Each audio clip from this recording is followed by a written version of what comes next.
name is Helen Kirschbaum, and I'm the Education Director of the Goodwin Holocaust Museum and Education Center. Thanks. We're located in Cherry Hill, New Jersey, and we're the only Holocaust museum in the state of New Jersey. We're happy to be joining you this morning to celebrate Dr. Seuss's birthday.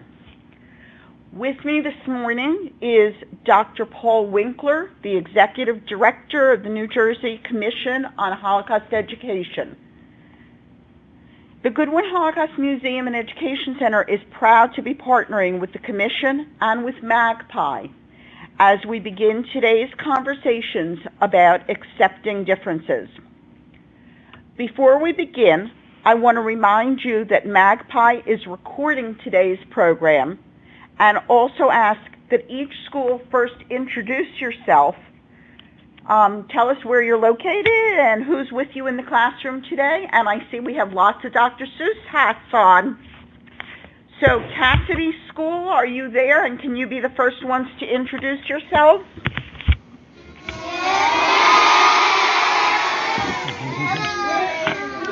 Hi, Cass. Oh my goodness, there's so many people. Where's the microphone?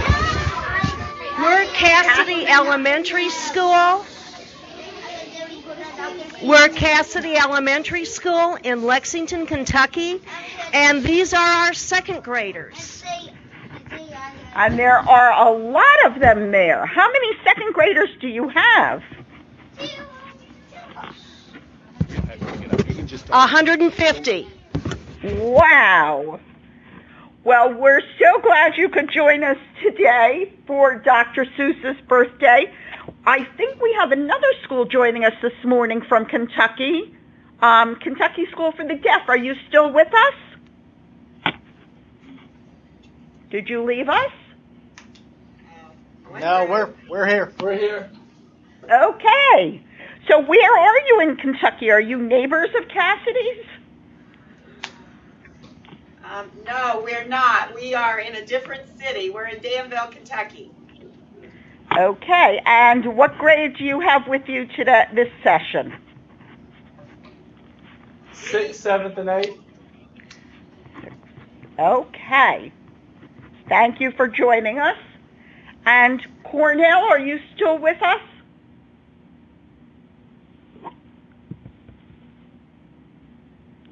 Cornell Elementary, are you there? Helen, Cornell joined the 9 a.m. instead of this one, so they are not participating in this final session. Thank you. Then Barclay Elementary, are you there with us today?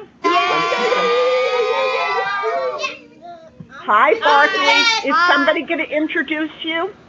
Yes. Hi, we're Barclay Elementary. We're located in Phoenixville, Pennsylvania. And this is my class. I'm Miss Dooley, and this is my class of third graders. Thank you so much for joining us today. And I think that's all the schools that are with us today. Oh, do we have one other school? Did I miss somebody? 1, 2, 3, 4. Hello, we are Fernbrook Elementary here in Maple Grove, Minnesota. We're excited to be here. Oh, thank you so much, Fernbrook. All over the country. Well, Dr. Winkler, oh, Fernbrook, I'm sorry. Can you tell us what grade you are? Yes, this is 2 fourth grade classes here at our school out of our 5 classes. Hi, everybody. You guys have lots of people, too.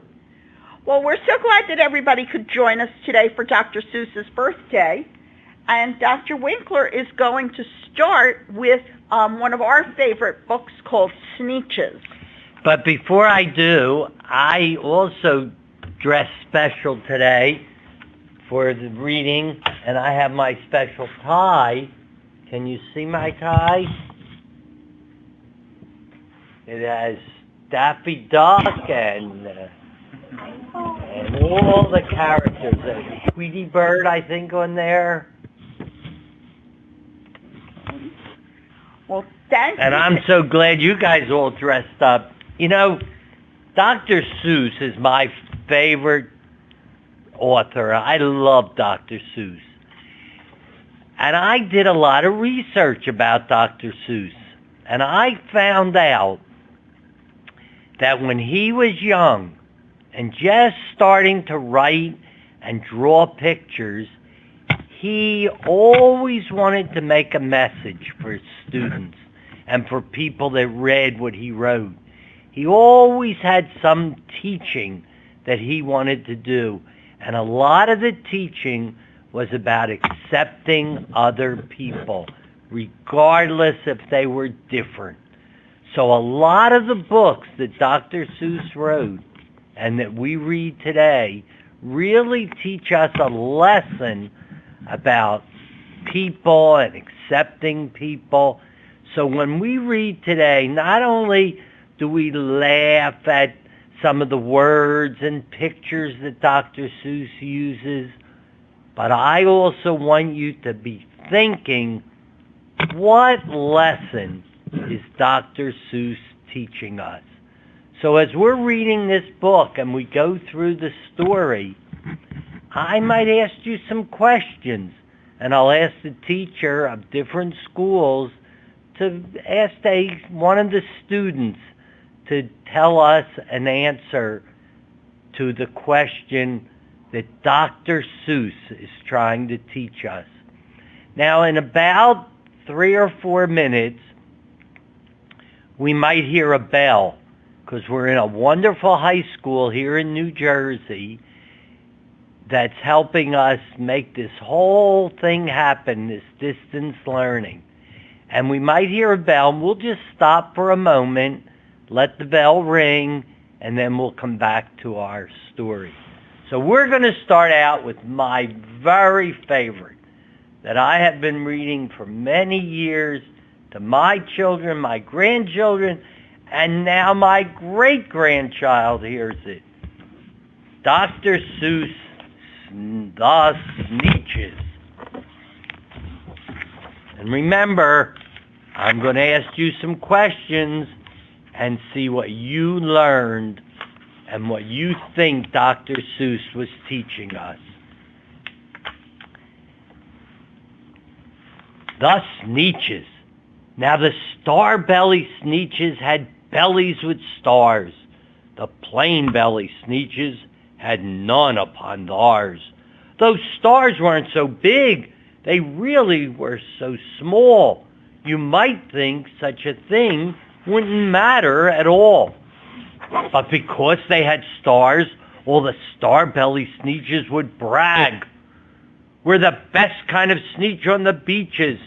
And with snoots in the air, they would sniff and they'd snort. We'll have nothing to do with that plain-belly sort. And whenever they met someone when they were out walking, they'd hike right on past them without even talking. When the star-belly children went out to play, could a plain belly get in the game? No, not at all. You could only play if your bellies had stars, and the plain belly children had none upon theirs. When the star-belly Sneetches had Frankfurter roast, or picnics, or parties, or marshmallow toast, they never invited the plain belly Sneetches. They left them out in the cold, in the dark of the beaches. They kept them away, never let them come near. And that's how they treated them year after year. Then one day, it seems, while the plain belly Sneetches were moping and doping alone on the beaches, just sitting there wishing their bellies had stars, a stranger zipped up in the strangest of cars. And I'll bet some of you know his name, and you're going to help me. My friends, he announced in a voice clear and keen, my name is Sylvester McMonkey McBean. Can we all say that? Sylvester, come on. Sylvester McMonkey McBean. Good. I've heard of your troubles and I've heard you're unhappy. But I can fix that. I'm the fix-up chappie. I've come here to help you, and I have what you need. And my prices are low, and I work at great speed. And my work is 100% guaranteed. He's riding in something strange. Then quickly Sylvester McMonkey McBean put together a very peculiar machine. And he said, you want stars like a Starbelly Sneetch? My friends, you can have them for $3 each. Just pay me your money and hop right aboard.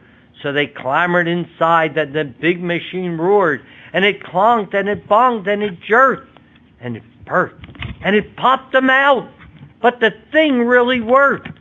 When the plain belly Sneetches popped out, they had stars. They actually did.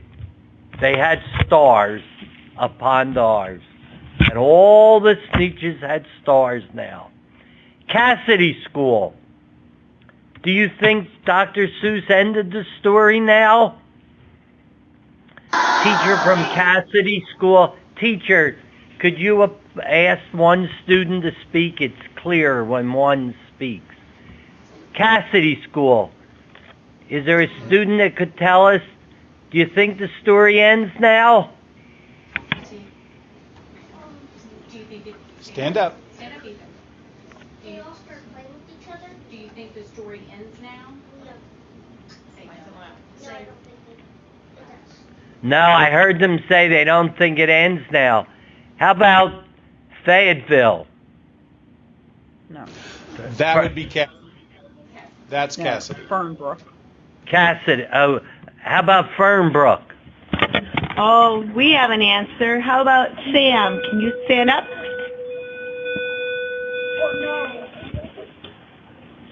Go ahead, Sam.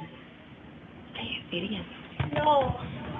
No, he says it very emphatically. But everybody has stars. Everybody has stars. Kentucky School for the Deaf. Isn't the story over now? Everybody has a star, so they're all happy. Somebody from Kentucky School? Nia. And no. No. Boy, you guys are pretty smart. Dr. Seuss would have liked all of you. And guess what? You're absolutely right. The story doesn't end. Then they yelled at the ones who had stars at the start. We're exactly like you. You can't tell us apart. We're all just the same, you snooty old smarties. And now we can go to your Frankfurter parties. Good grief, groaned the ones who had stars at first. We're still the best Sneetches and they are the worst. But now how in the world will we know, they all frowned, in which kind is what, or the other way round? Then up came McBean with a sly wink, and he said, things are not quite bad as you think.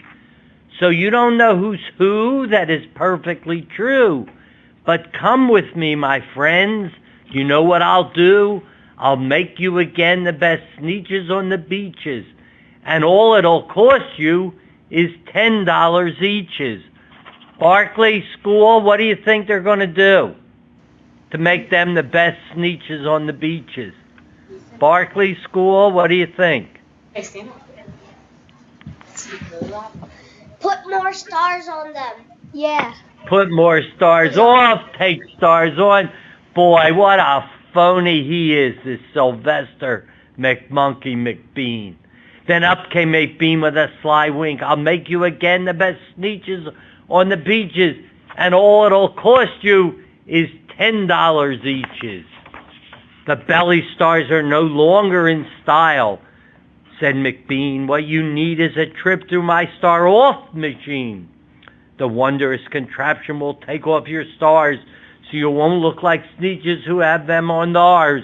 And that handy machine, working very precisely, removed all the stars from their tummies quite nicely. Now we're back again. Let's see what they do now. Then with snoots in the air, they paraded about, and they opened their beaks and they let out a shout. We know who is who, and there isn't a doubt. The best kind of sneetches are sneetches without. Whoa. They are really, really strange. Then, of course, those with stars got all frightfully mad. To be wearing a star now was frightfully bad. Then, of course, old Sylvester McMonkey McBean invited them into his star-off machine. And, of course, from then on, as you probably could guess, things really got into a horrible mess. All the rest of the day on those wild screaming beaches, the fix-up chappie kept fixing up sneetches, off again, on again, in again, out again. Through the machine they raced round about, changing their stars every minute or two.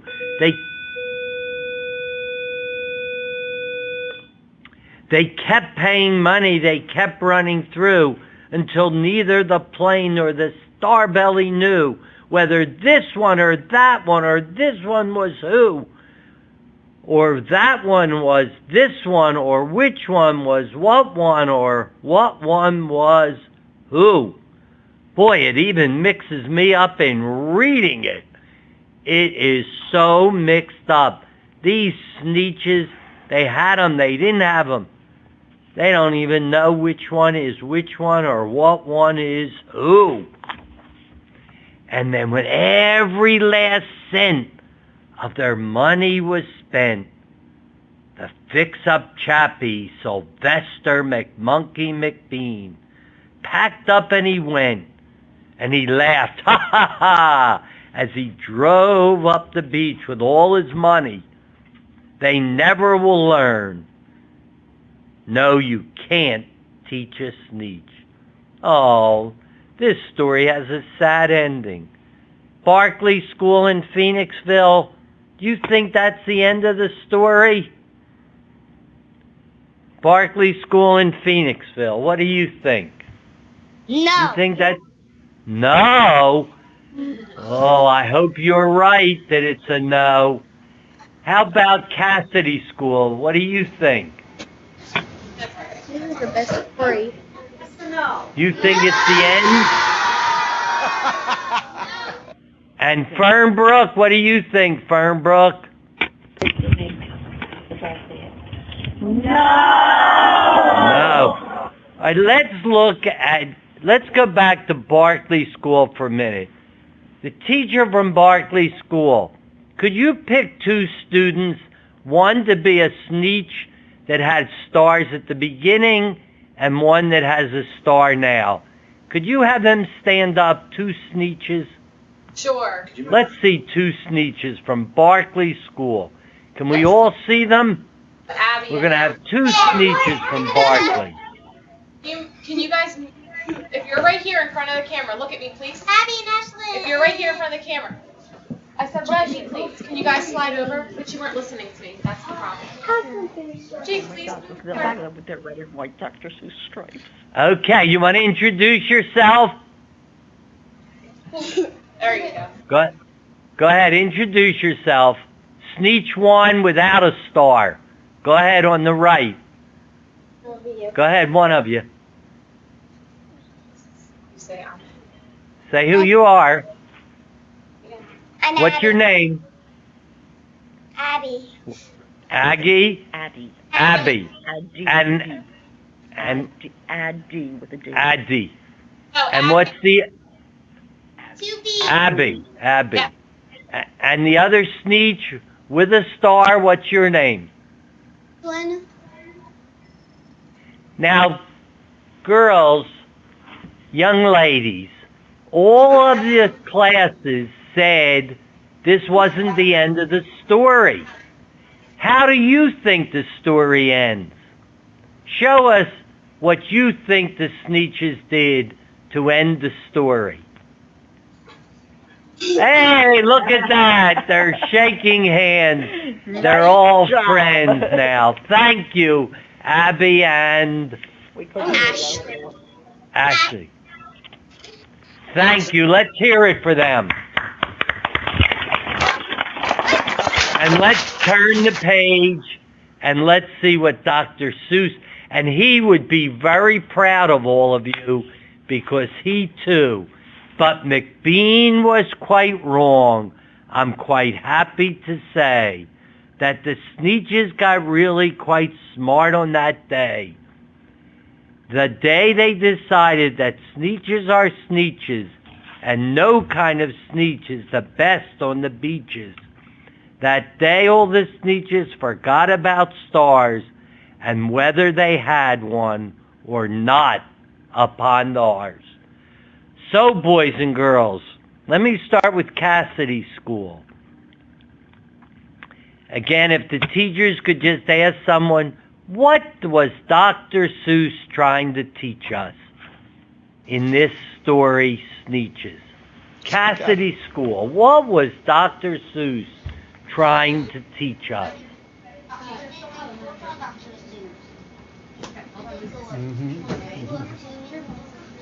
Go ahead, nice and clear. Yep. Speak up. Dr. Seuss was trying to teach everyone just can't be the same. Thank you. Dr. Seuss was teaching that we're all the same and it doesn't matter if you have a star. How about from the Kentucky School for the Deaf in Danville? What do you think Dr. Seuss was trying to teach us?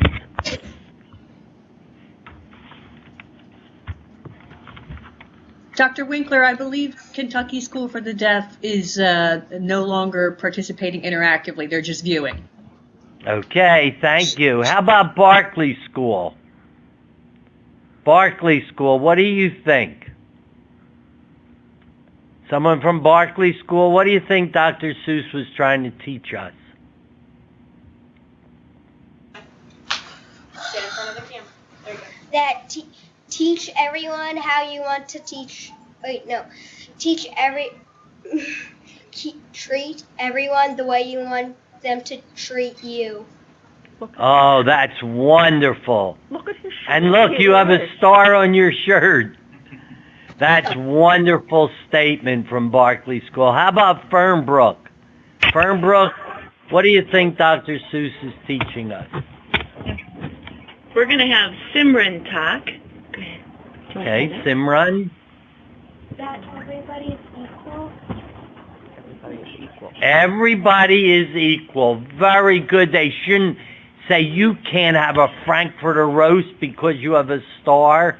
And you know, boys and girls, there are very few people that walk around with stars on their bellies.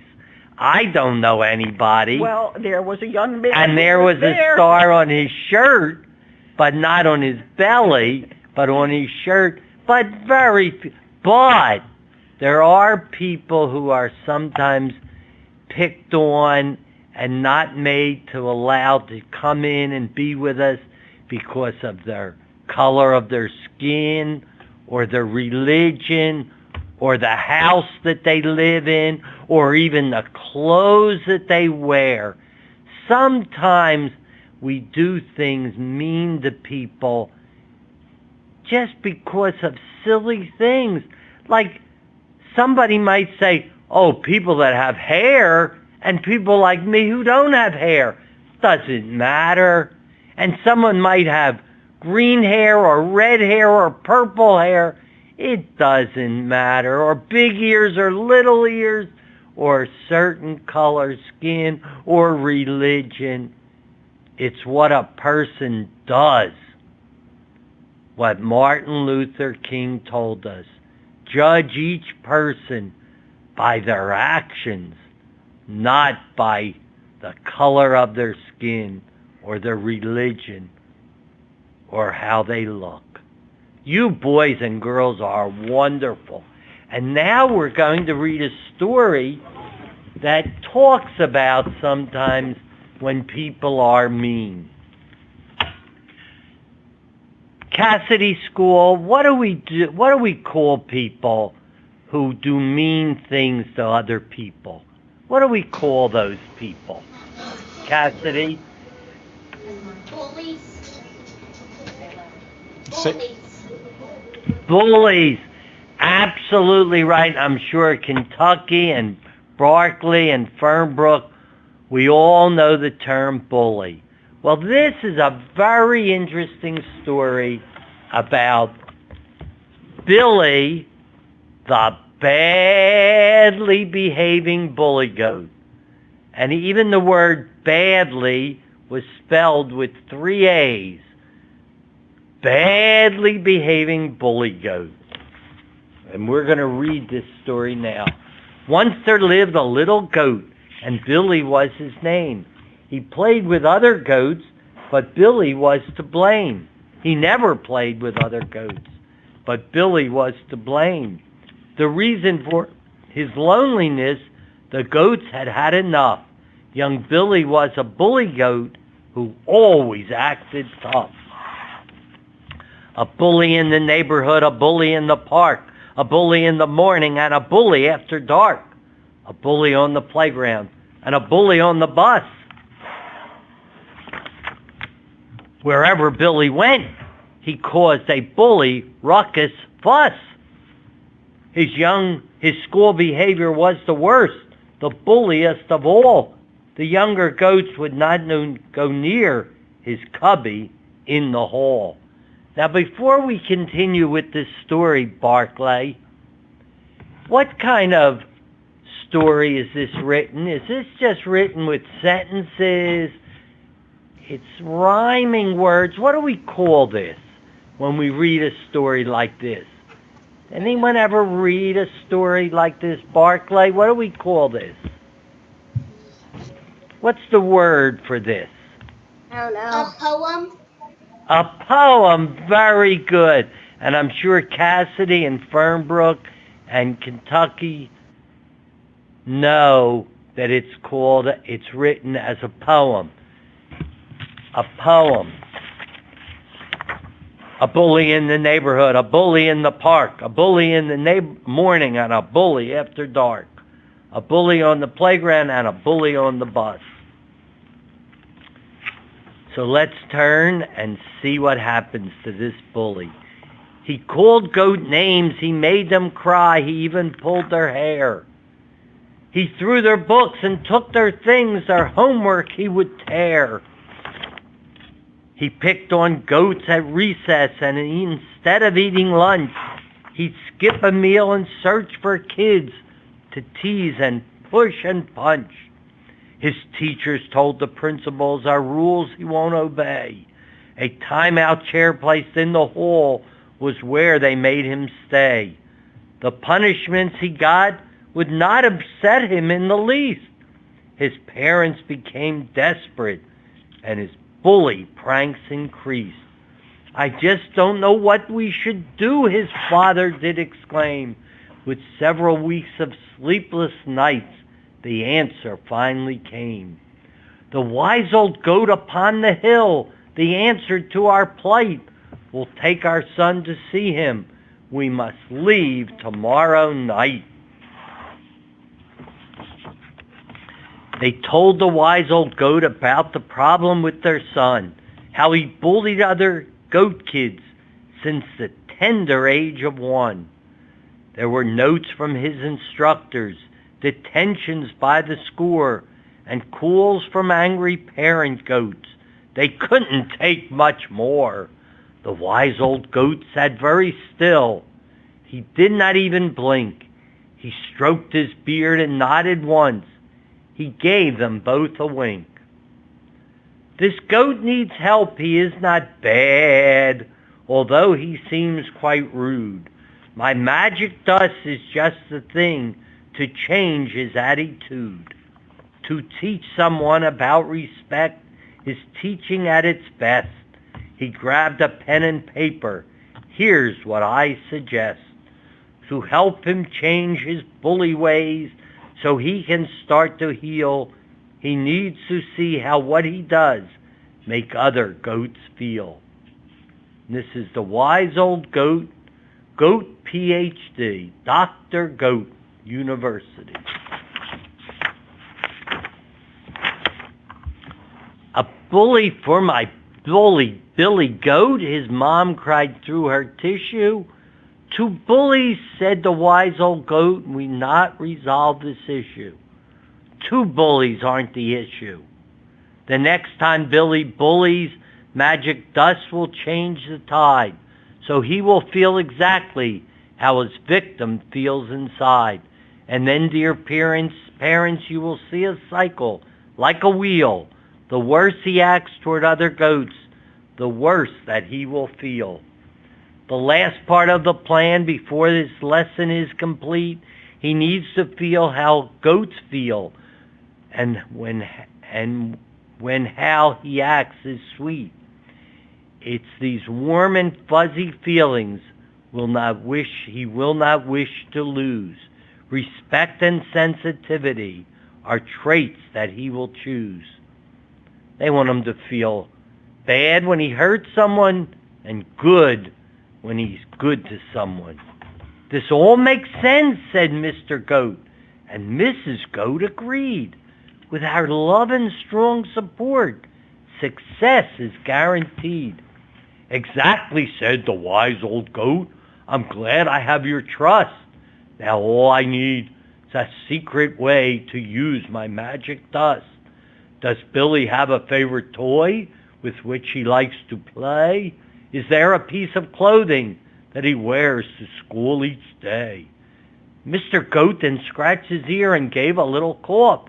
His cap, he cried, his baseball cap. He never takes it off.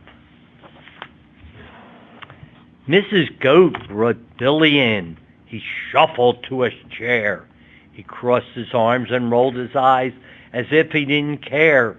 We'll mist your hat with magic dust, no reason to be tense. Then all you say and all you do will have a consequence. The magic dust won't hurt your hat. At first it may feel tight, but please don't try to take it off until you sleep at night. Whatever Billy did reply while glancing at his father, as dust fell on his cap, he thought of new kids to bother. The next day, Billy packed his lunch, dried grasses mixed with rice. His mommy then kissed his cheek and said, "Dear, please try to be nice." He trotted quickly down the street, his cap upon his head. He seemed he had forgotten things the wise old goat had said. He saw a girl goat from his class. Gardenia was her name. She wore a pair of glasses with a bulky purple frame. First, Billy made her drop her books. He gave her tail a tug, and with an angry glare he said, "Your face looks like a bug." His lips began to form a sneer. It did not last for long. And then in a flash, he figured out that something had gone wrong. Billy stood there straight and tall, hooves firmly on his hips. The moment that these words came out, his insides did some flips. He felt a little queasy and his heart began to pound. His head felt strange and dizzy, and his voice could not be found. Gardenia's face looked hurt and sad. A tear was in her eye. She stared at him, he stared at her, and they both began to cry. He ran and hid behind a tree. His thoughts were all still reeling. He'd have to pick on someone else to lose these dreadful feelings. A gentle goat named Godfrey was the victim Billy chose. Tiny freckles marked the skin across his cheeks and nose. When Billy looked at Godfrey's face and he pointed with a grin. "Just look at all those silly spots. You're like a leopard's twin." Billy stood there straight and tall, hooves firmly on his hips. The moment that these words came out, his insides did some flips. He felt a little queasy and his heart began to pound. His head felt strange and dizzy and his voice could not be found. Godfrey's lips were quivering and Billy's skin grew pale and as they stood there face to face, they both began to wail. Billy then remembered words the wise old goat had said. Frantically, he grabbed his cap. It stuck there on his head. The other goats were shocked and stunned. They watched him dance around. Billy wiped his tear-stained cheeks and left without a sound. He tried more pranks for several days, but each one was a flop. His insides just felt worse and worse. He had to make it stop. What can I do, he begged his mom, so I won't feel so bad? Try being nice. Try being nice, his mom advised. Respectful, said his dad. Be respectful. Be nice to goats. But how, he thought. He had no plan at all. He'd been a bully all his life, at least since he could crawl. And so when a goat named Gwen fell down and landed with a yelp, instead of making fun of her, Billy tried to help. His insides felt much better. His heart felt rather light. He even heard his mouth call out, Hey, Gwen, are you all right? Gwen looked up with great surprise as goat kids circled round. Then Billy stooped to gather books and pencils from the ground. The other kids held their breath. Would poor Gwen be attacked? But Billy handed Gwen her things. The books were neatly stacked. Whoa! Billy sure is acting strange. Did Billy bonk his head? Should someone call the principal? Should Billy be in bed? He seems so very different from the goat he was before. Can it be true that Billy's not a bully anymore? From that day on, he stopped all pranks, his rude behavior too, and Billy learned to be a friend. His character was new. No picking fights, no pulling hair, no nasty bully tricks, no calling names, no teasing kids, no punches, bumps, or kicks. He learned to share with other goats. He learned to wait his turn. He found out that he liked to smile instead of looking stern. So thankful were his parents to the wise old goat they wrote. With magic dust our sons become a thoughtful, gentle goat. He has new friends. He loves his school. We're so pleased we could clap. But could you tell us what to do when he outgrows his cap? The wise old goat. The wise old PhD goat called Billy's folks and told them not to worry. Though magic dust works very well, it wears off in a hurry. Your son's new actions are his own. The change is from his heart. The magic dust just gave the push for him to do his part. Oh, I like that story. I wish that we wouldn't have any bullies. And if we wouldn't have any bullies, we wouldn't have people being bullied. So Cassidy School, let me ask you a question. Do you think there was magic dust? Do you think magic dust made it?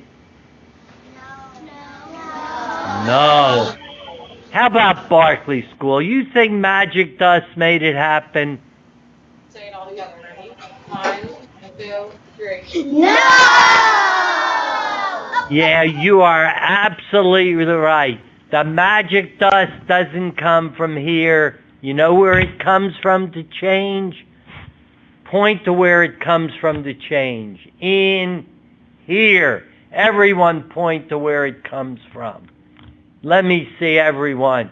The change comes from in here. Now there are, boys and girls, some bullies still. they'll hurt people, they're mean on the playground. What can we do when a person is a bully? Sometimes a bully doesn't change, and they're still a bully. Cassidy School, what can someone do when someone's being a bully? Try. Right there. Stand up. Right. Tell the teacher. Tell a teacher, the principal, tell your parents. You're absolutely right. Tell someone. Don't just keep it inside you and it'll hurt you. Tell someone that someone's being a bully. How about Barclay School? Anything else you can do? Is there anything else you can do, Barclay School? He's coming. Perfect. I'll get out a picture. You can stay calm, walk away, and find a teacher or other adult. Excellent. You can tell someone, like was said, you can walk away, stay calm, and there's one more thing you could do. Sometimes you could even say very nicely, that's not very nice to treat people that way. You can even say that. And boys and girls, when you're in your school and on the playground and there's a new person comes to school, treat them nicely. Don't laugh at them. Invite them to your group. And when you're sitting in the lunchroom, invite the people to sit at your table. Invite new people. Maybe there's someone you don't know. Try one day to sit and eat and play with someone you never even knew before. It might be a new person or anyone. I want to thank you very much, and Dr. Seuss and myself and all of us here in New Jersey that work in trying to prevent people from being bullies.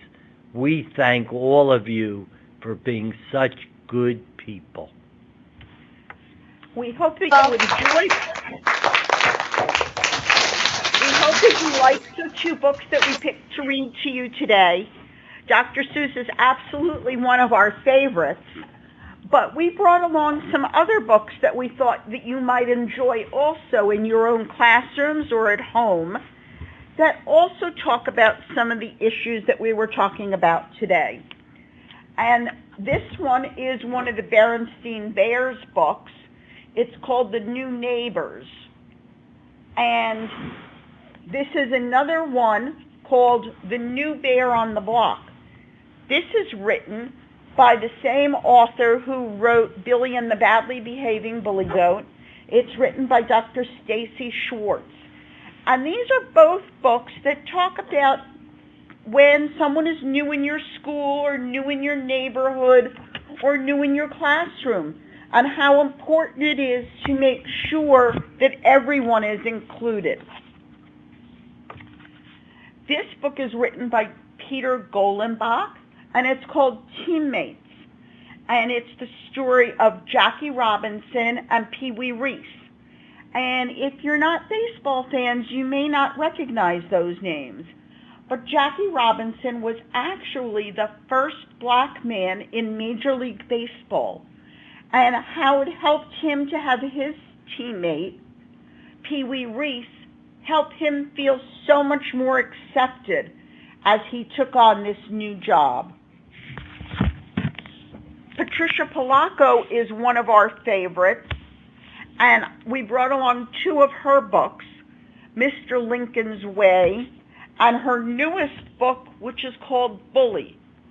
And this book especially talks to you about bullies in your school, bullies in your neighborhood, and some of the things that you can say and do if you're confronted by a bully.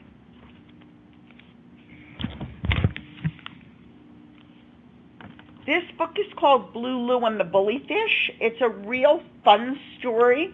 It even comes with its own music CD. And this is a story about what you can do if your friend is not accepted into a group that you want to become part of, and how it's important to care about your friends and stick up for them if someone is not being nice to them or treating them the way you know they should be treated. The last book that I brought along is called Rhinos and Raspberries, and it's a wonderful collection of poems and short stories, all tales for tolerance for the early grades, they call it. This book is available for teachers. It's published by the Southern Poverty Law Center, and if you go to their website, tolerance.org, you can get this book for your classroom at no charge. And they also have a lot of other really good teaching tools and resources. So we hope that you will try some of the books that we're suggesting and some of the ones that we read to you this morning. And I'd like to give you the chance for everyone to say one final thing. And also, if your classes have any special books that you would like to recommend to the rest of us, we'd like to hear those also. So Cassidy School, do you want to start us off? Do you have any good books for us to check out? And do you have anything to say before you leave? Anyone have a good book?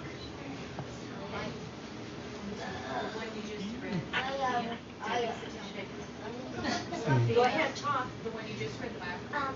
The Lorax. The Lorax. Okay, I think we're all going to check that one. That's a real good one. Anybody else at Cassidy have a good one for us? Or do you have anything you want to say to us before you leave today? Andrew, stand up. All right, Andrew, say it really Speak loud. loud. Green eggs and ham. Do it again. Green eggs and ham. How about books about bullies? Oh, Green Eggs and Ham. I see you guys are all big Dr. Seuss fans, and he is one of our favorites. Jenna?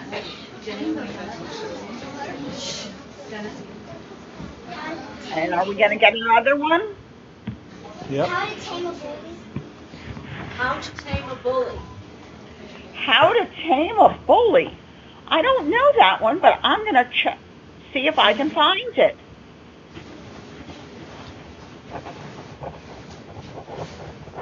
She's writing it down. Right here. I'm writing it down because I want to see if I can find that one and read it.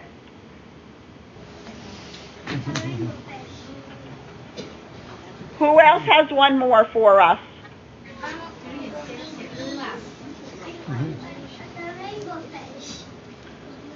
The rainbow fish.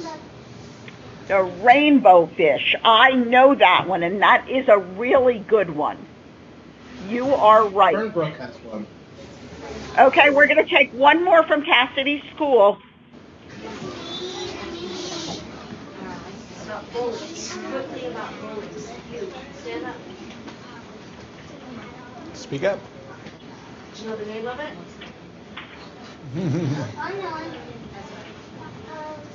Wow. I know one. Bully trouble. Bully Trouble. I don't want to say that. Holy trouble. Okay. Thank you so much for your suggestions, and we hope that you have a nice day celebrating Dr. Seuss's birthday today. Bye-bye. Okay, let's see, before you leave though, let's see if Barkley School has any good books for us to read about bullying. Barkley, do you have any good suggestions for us? We have a couple of suggestions. Some are for bullying and some are just good book recommendations in general. Okay. Hooray for Diff and Do for Day. Oh, yeah. Hooray for Dick, and say it slower, I'm having trouble hearing you. Hooray for Diffin Doofer Day. Whoa, that sounds like a good one just from the title. Okay. It's a Dr. Seuss book. It's a Dr. Seuss book? Yeah. I have to say, I never heard of that one. I'm going to look for it. Thank you. Okay, Barkley, do you have any others you want to tell us to check out? Stop picking on me. Stop Picking on Me. I think I have that one. You're right, that is a really good one. Thank you for thinking of it. Any others? Are you my mother? Are You My Mother? That sounds interesting. I don't know that one. I'm going to look for it. And one book okay, one more. recommendation that I have is called Leo the Late Bloomer. Leo the Late Bloomer. I have not heard of that. And we have something that we wanted to say to you for helping us enjoy this experience. Okay, we're ready. Thank you! Thank you. Thank you very much. We love all your Dr. Seuss hats and shirts. And your enthusiasm. Yes. They're ready for reason. Okay, I think before we let you go, Fernbrook Elementary School has some good suggestions for us too. So Fernbrook, what are the books that you wanted to suggest for us to read? Well, I want to say thank you, first of all. What a great day. Our fourth grade students loved the story The Sneetches, and thank you for doing that. We have a story that we use in our school called Stand Tall, Mary Lou Mellon. And I don't recall the author's name, but we've used that one also, and it is a really good one. That's a good one. Teachers, I actually have a whole list of books. If you would like, I can email you copies of the list. That would be fabulous. Okay, so I think I'll do that. I should have everyone's email address, and I will send that to you. So Super. Thank you very much. Thank everybody for joining us today, and happy birthday to Dr. Seuss. Have a good day. Thank you. Bye. Bye.